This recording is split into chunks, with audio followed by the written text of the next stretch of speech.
Hello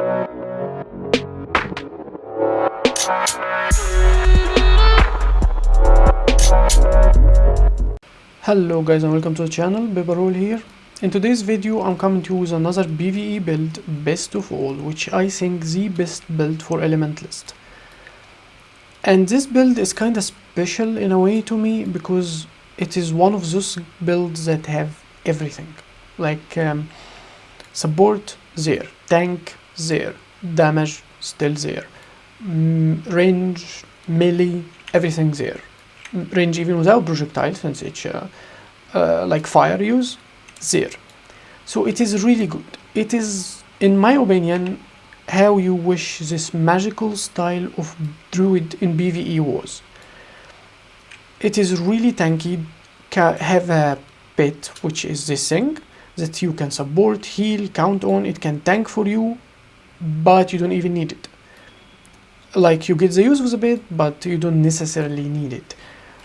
Which, I don't know, I'm jealous with my droid from this build a little bit. So, without further ado, let's get right into discussing the build. There will be timestamp if you want to skip ahead and see specific points, and direct link in description. Please take a look in the description, and if you like the video, make sure to like it and subscribe to the channel. Now, let's start with the equipment. I go with full Trailblazer armor, with the rune of Balthazar, and I go with a weapon set of Scepter, Warhorn, with the sigil of Smoldering and Generosity.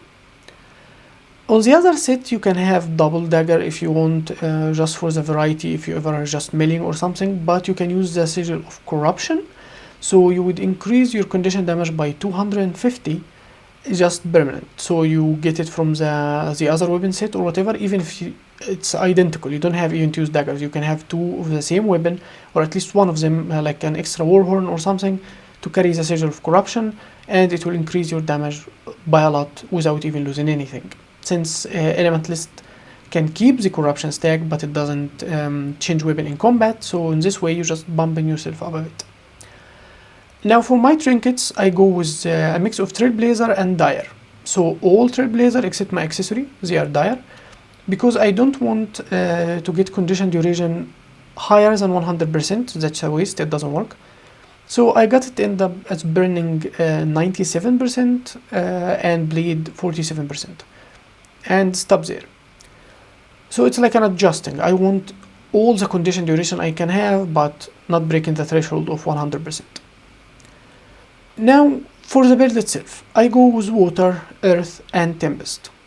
Let's discuss for a start why Tempest. Tempest have access to overloads, and overloads are extremely unique comparing to core Elementalist, who doesn't use anything. He goes to the element and simply work on it. Those are not really skills for him. And for Weaver, who is a mix mash of every element and keep shifting between 1 and 2, 1 and 2 and stuff like this. But the core thing is, I don't have to invest anything because of the overload. The overload offer a lot of value for the Tempest, and why do I think it is best? Tempest is really tanky in a way that it doesn't struggle. Weaver can be tanky, and some might tell you even have better damage, which is probably true of course, but in order to be tanky like solo stuff and do anything like overall good, Weaver doesn't have access to the same support and doesn't have these skills. For this one example, it stack might immediately. I don't have to do anything else. Blasting in it, you go to 25, so simple, you can keep them up for a long time. And the most important one is the overload of Water, which is a burst heal with condition cleanse and all the help you can need. So you keep resetting in fights. That's why I call it like a druid style. Since you go to Celestial Avatar, start healing yourself in druid, you go to Water, start healing yourself and simply leave. Get out of it immediately. Now, and that's exactly why we're going with Tempest. And also the aura spam, which is technically Weaver. You can run some auras, but the shout and the overload auras can help a lot with this build and push it a bit, which you're gonna see in explanation, and there is no access to them in anything else. So Tempest was the way for us to go.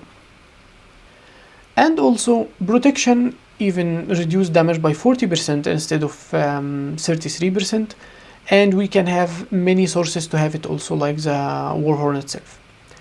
That's besides the ability to give boons to others. It's not selfish, and it is still more effective in my opinion. Now, so for Tempest we go with the aura on overload, because those two other skills are completely irrelevant to us. The vigor of attuning and the super speed is just it's not for PvE, and those things can help us a lot. Through projectile reflection can make you really tanky, while you can kite if needed and still don't get hit at all. Shocking aura and frost aura, 2 for CC, and the frost aura also make you a little bit tanky, and fire aura for a little bit of extra damage. Our concentration is increased, which help with our boon duration, like protection stuff, without investing anything in it. And we gain swiftness and stability every time we start an overload. So this build will have a lot of stability and a decent amount of stun break, and this skill is the main source of swiftness. We need movement. It's part of what make a build the best possible, that it can have everything laid for it. Mobility, quality of life, damage, sustain, it need to have range, everything in it. And this skill is the main one for us. And the other one is irrelevant. We can spam a lot of might anyway. We do not need that trait. And we have vigor and regeneration, so this trait is still worthless too. And this one is necessary, so that's why the choice. And the last one, we gain protection on overload, and also, like we said, the protection is increased efficiency to 40%. And the last one is increasing our damage and condition damage when we finish an overload, and also the time to make an overload is reduced. Let me show you this. 4 seconds. Now I'm going to remove it and move to another element. 6 seconds. So we can go to the element and have a stun break and a huge skill so fast. So it is really, really good, this trait. You cannot change any of those. Okay, not a single one. Anyone else, it's not like the build gonna be unplayable or something, but it will decrease your efficiency for no value. Like nothing else give you enough value quite like this one. Now, for Earth, which is our main source of tanking and like half of our damage, probably. First, Earth is really make Elementalist tanky. I wish I could play classes just this rock, that's how I can say it. I wish my druid was like that. Reduce damage to you by 7% as long as you're inside Earth. And damage and cripple to everyone around you when you go to Earth, which completely irrelevant for us. And 10% lower damage as long as you're inside a 360 radius, which is considerably big. It's bigger than your melee radius, probably. Even your overload is like 240. And that's permanent. It doesn't care if you're on Earth or not. And reduce the cooldown on Earth weapon skills, which brilliant for us. And the main source of being a tank, Stoneheart. And it's one of the reasons why we spend a lot of time in Earth.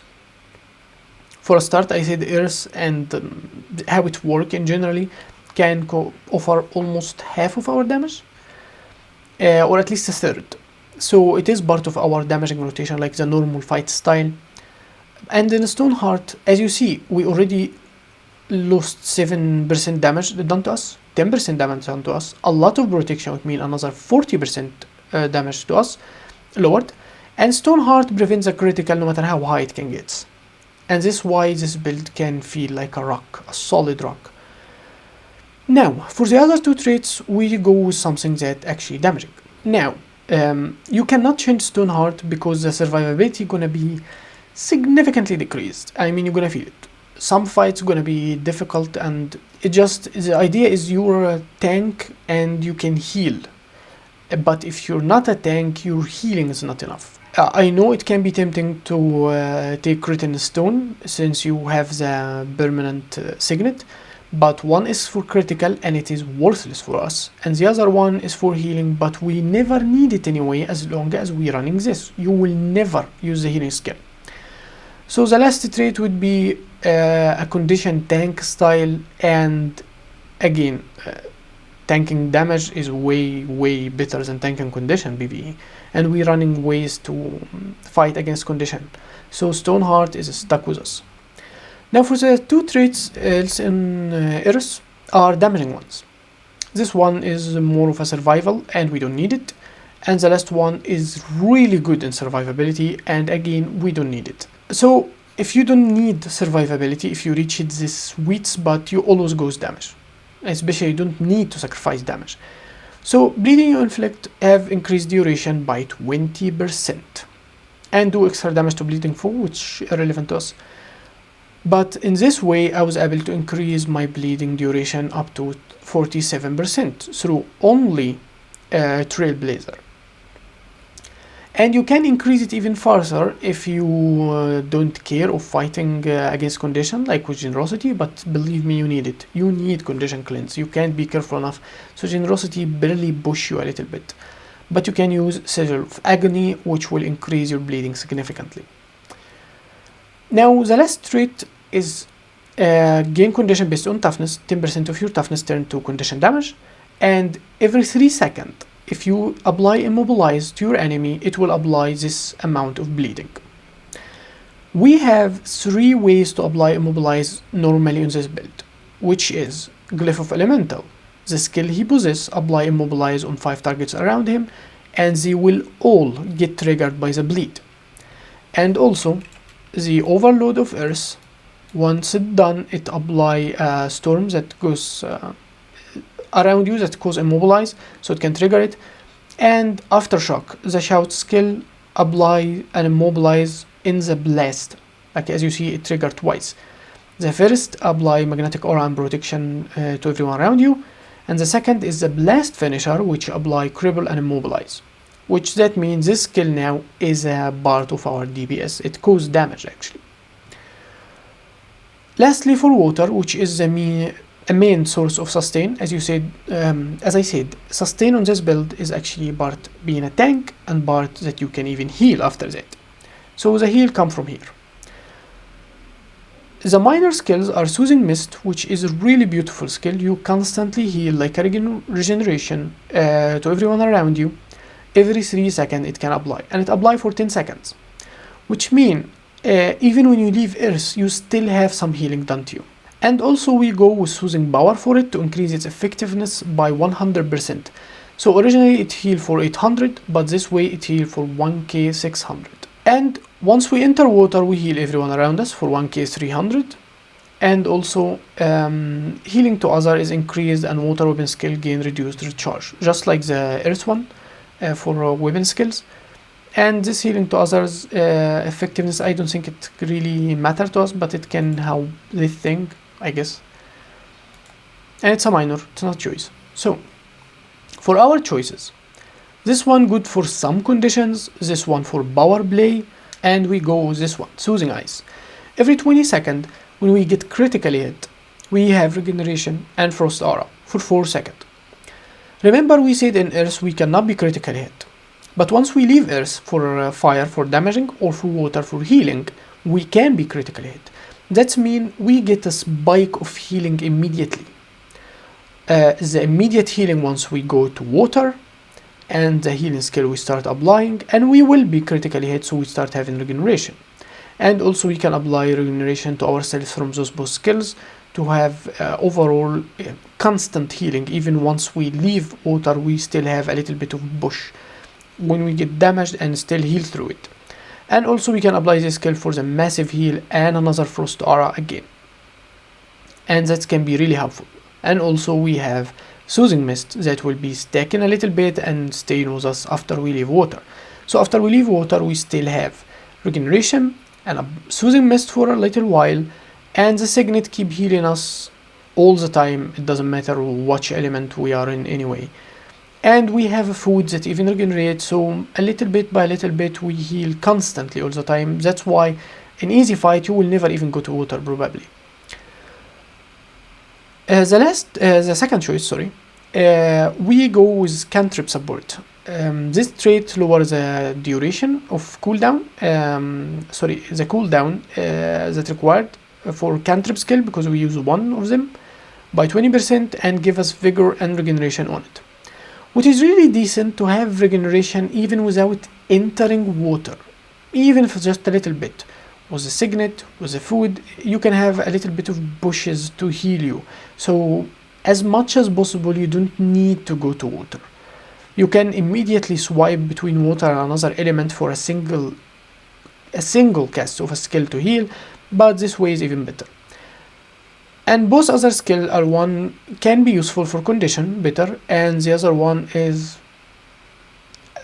considerably a power thing, so it's not really relevant. And even the evade and block and this thing doesn't work for us. But if you don't run this skill and we're gonna go for the options, I would go with condition cleanse, since you will not have any cantrip to be anyway. So this is a choice if you're not running this, but that's gonna be discussed in the skills part. So this is the trait. Now we explained it and our choices in it. Let's go with the skills and how it's working. So I go with the signet for healing. Yes, it heals for a little bit small amount, but this is the idea of not being constantly drained. And this is one of the reasons why I always use foods that heal over time, and I care about something like regeneration. You see, even the weakest mobs around you, the weakest NPCs, will still be hitting you, even for 400. If you're not constantly healing, then you're constantly being drained. And this is a bad thing for tanks. Even with insanely high heal, that hopefully will not overcap, so it's worthless for your health, or you can be wrongly with timing, then you would have a downtime. If you fail, if you do something wrong, then you would have to wait for it here or kite. It becomes less effective. It's part of what make a build this good in doing anything, or the best overall as I do this series. It is the ability to sustain completely, and one of it is how to survive damage all the time, either through reduction, healing, dodging for most of the time, and have lower cooldown on heals, stuff like this. So this is part of it. And as I said, it is really tanky and have insane good heals through water, so you don't need an active healing skill, honestly. It's just I never needed one. Even the strong ones that could look better for boons, this is more effective. Now, that's for the healing part. Let's explain our other choices. For the elite, I kind of dreamt of having this style. I tried like a year or two ago, like really old, probably before Best of Fire actually, to have a style of a druid in a way, like work the same ideas. He can heal, he can damage, he can range everything for a Tempest, and it never really clicked or worked for me. But I guess I finally found a way to do such a style, and this is why I have this elite. Because tanking and healing is not enough. Sometimes we need something to take pressure from us, at least for some time, to apply more damage instead of focusing on kiting, stuff like this. So this thing, how Bas was being tanks and he himself, and we can support him through heal, projectile reflection, protection, might, regeneration, everything. And let's face it, there is no other skill that actually worth anything comparing to this thing, and how effective, and even for damage. Every other skill doesn't do damage as much.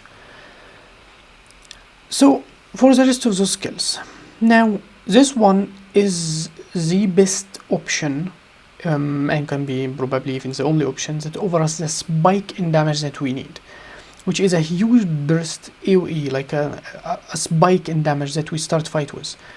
You see, one of the downside in this build, how slow it is.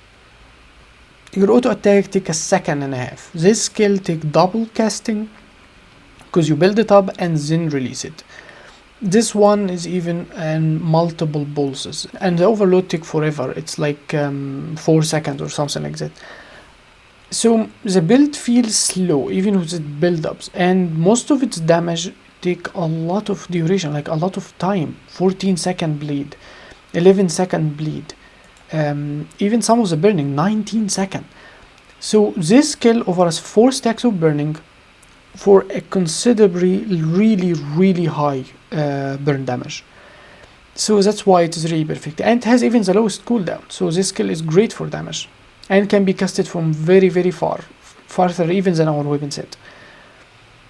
And if not used, like if it come off cooldown and you're still fighting, it offer you a little bit of critical chance with help with the generosity sigil.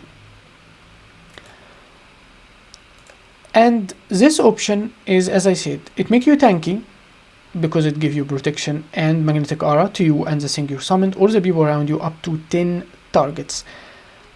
But it also put immobilize, and as we said, immobilize for us is damage through this trait if done every the interval of 3 seconds. Also, it is a blast which can be used to keep gaining even might, like blowing it up in the fire field. We have multiple blasts. Those 2 skills are blasts.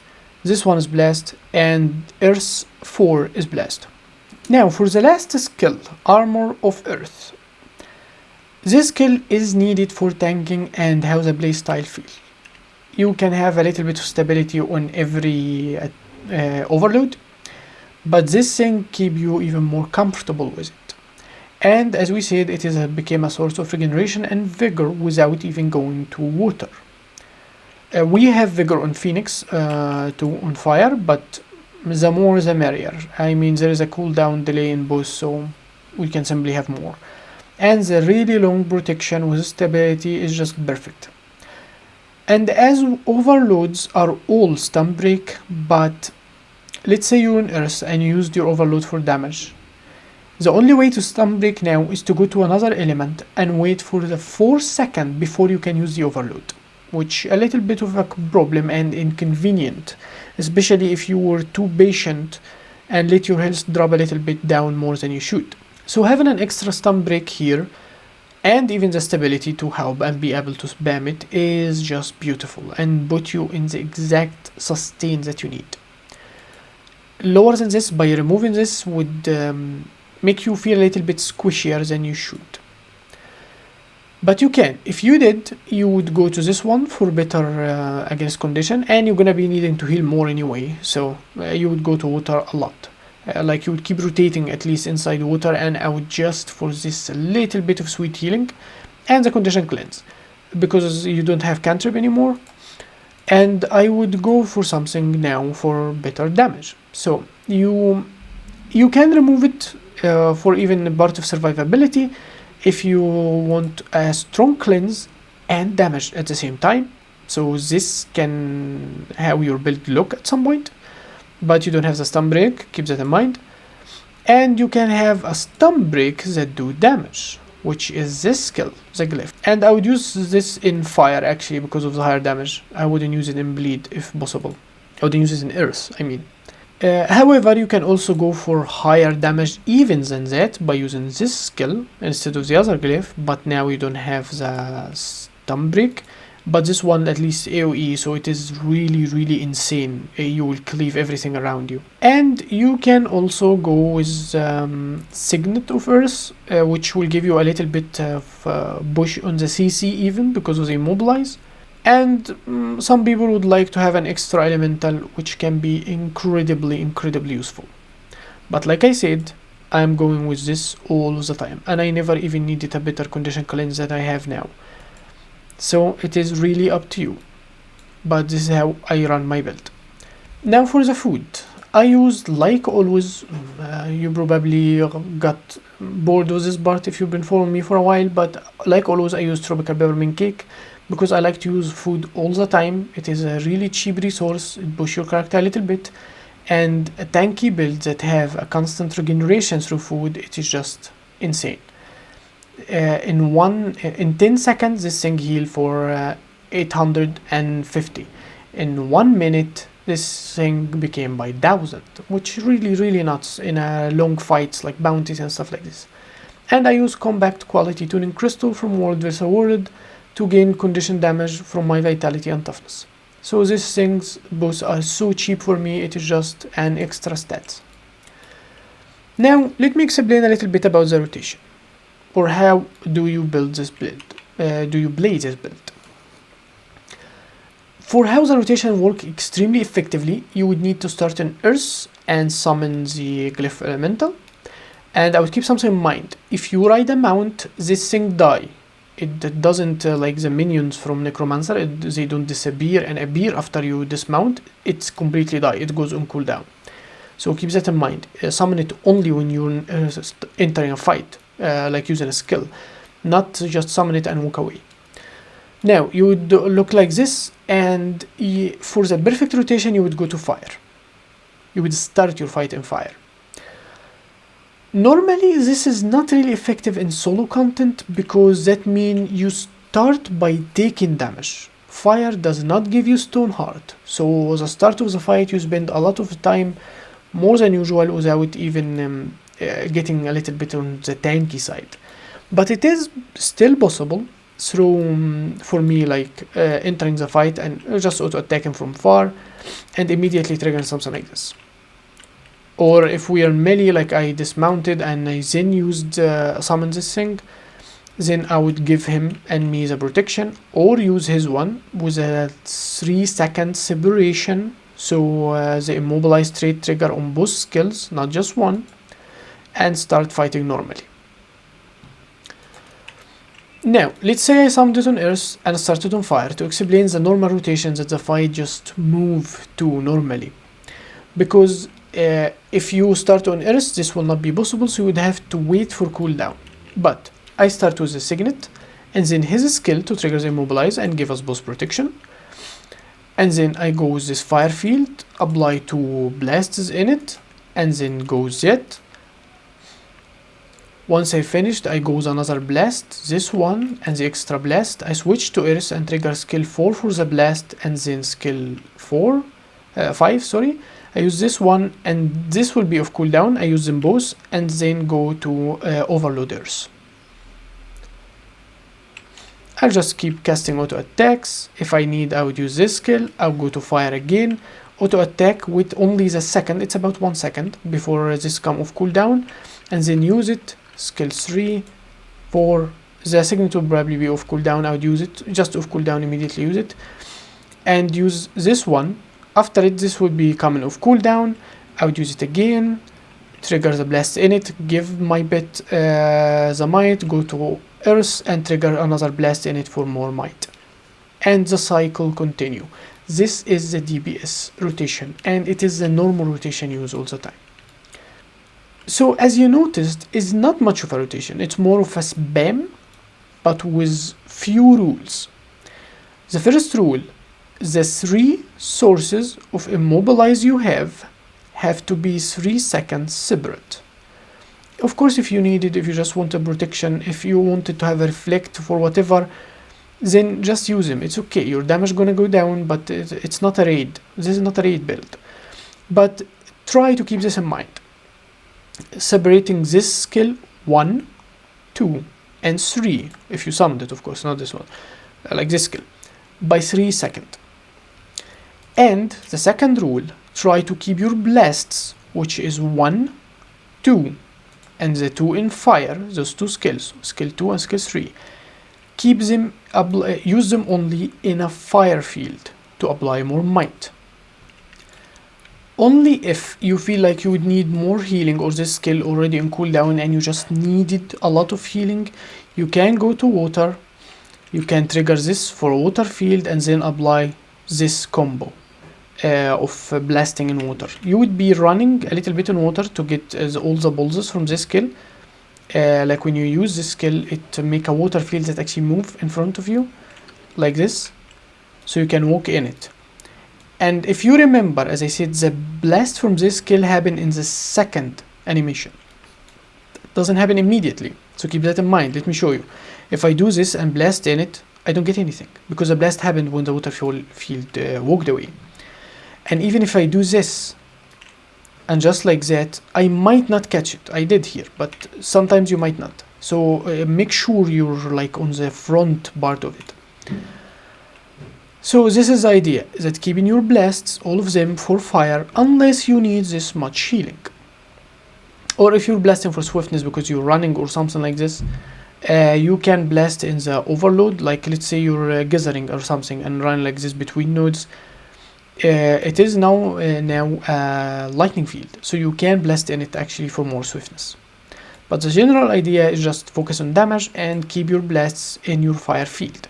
The fire fields you have is this skill and the one this skill put down on the ground. So you have two in them.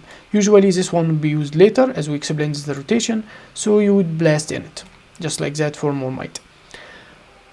Now, if you need some survivability, because damage is not everything, you need to heal and stuff like this if the fight is hard.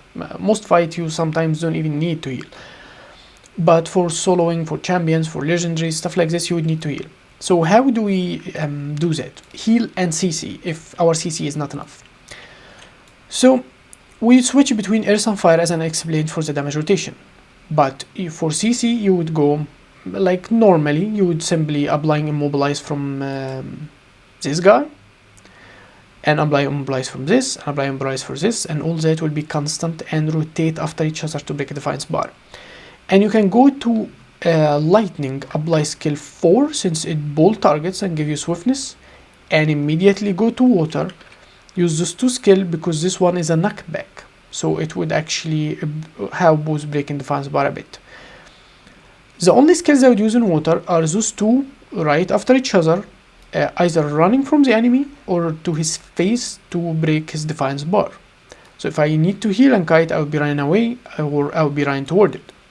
And I would use this skill too, just like that, because it's heal for a really considerable amount and apply regeneration. The two other skills are useless, so we don't care about. If you need more healing or you still on cooldown because of how much you switch it between those, you would be using this one to cleanse condition, to stun break, and to also gain frost aura, which will help with breaking defiance bar when you're hit it. And then immediately go to the element as cycle continue. So you would go to fire, always try to leave to fire since you already healed and still have healing. Do your normal rotation stuff and then go to earth, blast in it for fire, and the same thing we explained in the rotation continue.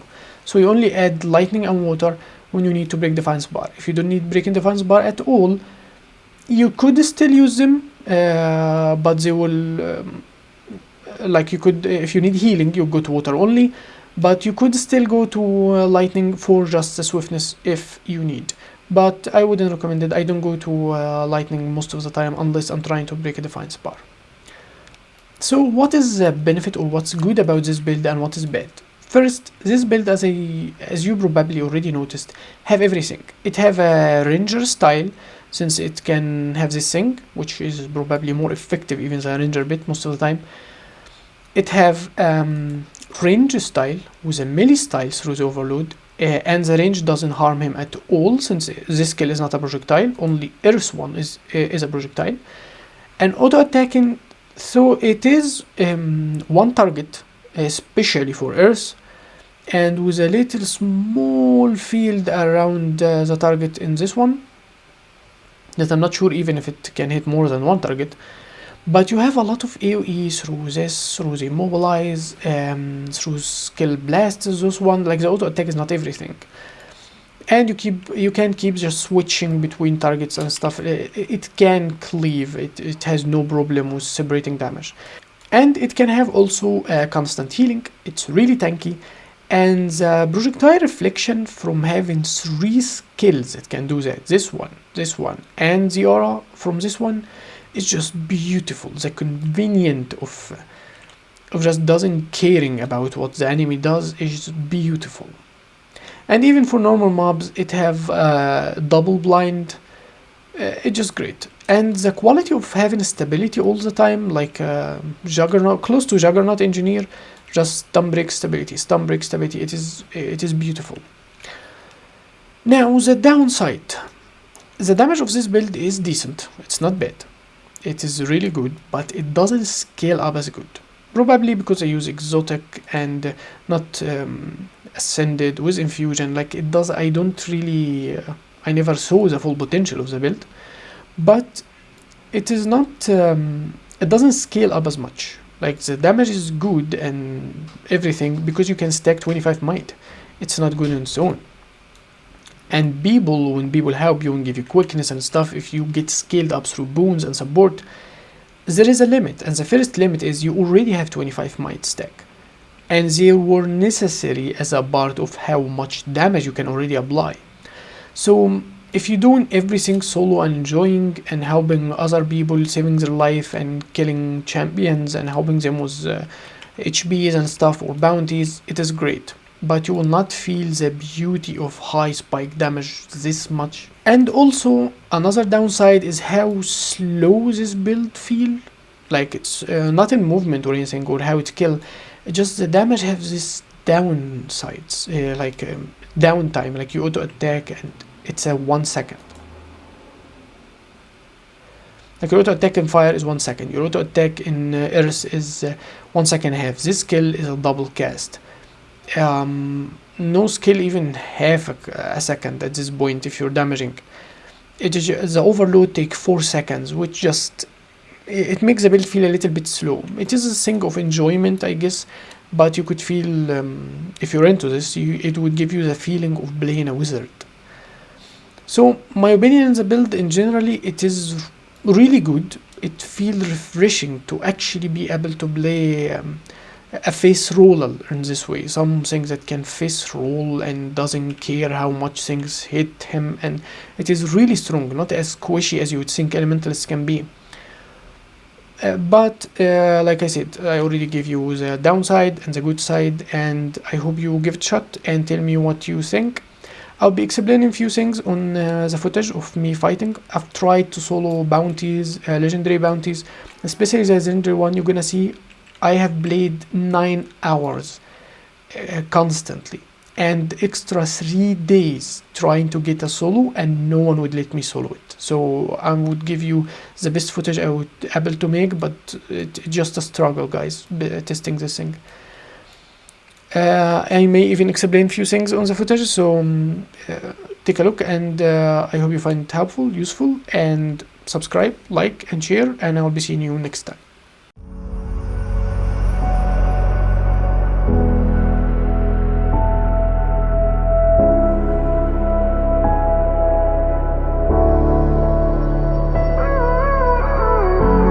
Gave you too much, now I'm swallowed. Now I'm the fool while you're breaking rules. Dangerous path that I follow. Oh, go on, just do what you do. And it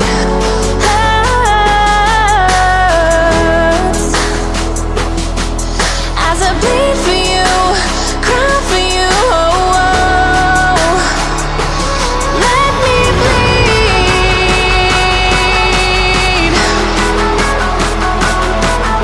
As I bleed for you, cry for you, oh, oh.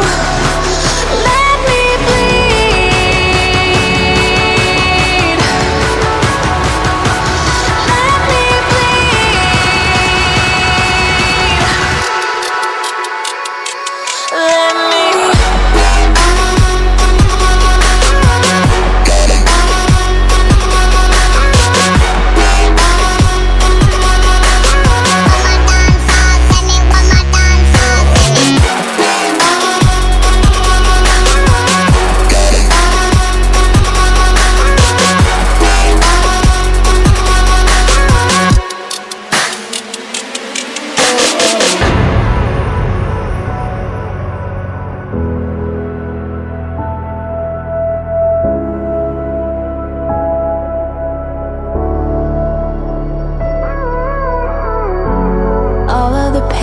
seems to follow,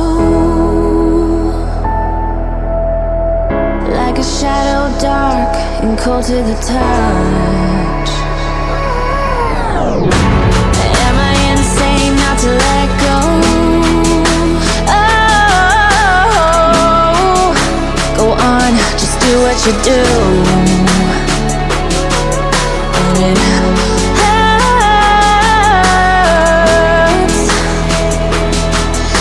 it bleed for you, cry for you, oh, oh.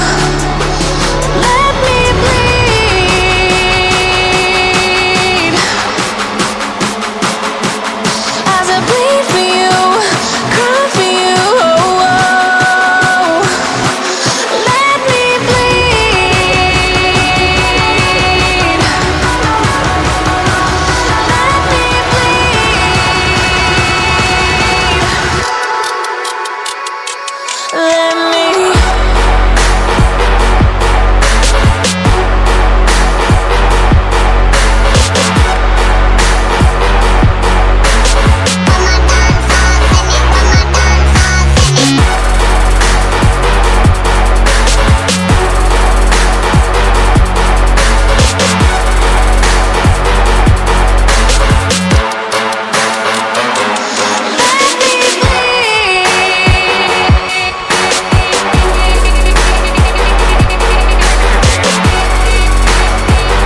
Unchained, chained, chained